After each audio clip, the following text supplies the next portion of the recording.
నువ్వు మీ నాన్నలాగే తయారయ్యావు. మీ నాన్న బహుశా మీ తాత నుంచి నేర్చుకుని ఉంటాడు. నువ్వు మళ్ళీ మీ అబ్బాయికి నేర్పుతున్నావు. అయ్యో నానేటి నేర్పట్లేదండి. ఆడ అమ్మని అడగండి. అది బడి కంపుతానంటే సక్కం కంపుతున్నా. పిల్లలు బడికి వెళ్ళి నేర్చుకునేది కేవలం అక్షర జ్ఞానం మాత్రమే. కానీ అసలు విద్య అంతా తల్లిదండ్రుల వద్ద నుంచే నేర్చుకుంటారు.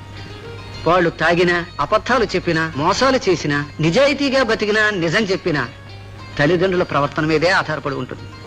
పెద్దవుతూ బయట ప్రపంచంలో అడుగు పెట్టిన తర్వాత ఇక్కడ నేర్చుకున్న దాన్నే ప్రపంచం అనే విశ్వవిద్యాలయంలో బ్రతుకు తెరువుకై పెద్ద ఎత్తున మెరుగులు దిద్దుకుంటారు. అంటే నువ్వు అబద్ధం చెప్పు అని నువ్వు నీ నోటితో వాడికి చెప్పక్కర్లేదు. నువ్వు అబద్ధం ఆడడం వింటే మనం కూడా అబద్ధం చెప్పొచ్చు అనే ఆలోచన ఈ ప్రాయంలోనే వాడికి అబ్బుతుంది. నువ్వు తాగు అని చెప్పక్కర్లేదు. వాడికి కనిపించేలా తాగితే చాలు. తల్లి తండ్రి ఇద్దరు ప్రవర్తనను బట్టి పిల్లలు పెరుగుతారు. వాళ్ళకి ఇల్లే మొదటి బడి. వాడి భవిష్యత్తు దిద్దడం మీ చేతుల్లోనే ఉంది. ఓ పక్క వాళ్ళమ్మ అబద్ధం చెప్పకూడదు అని నేర్పుతోంది. అది వాడి బుర్రకెక్కే సమయానికి నువ్వు అబద్ధం ఆడావు. ఈ రెండింటికి మధ్య వాడు తట్టుకోలేక నాతో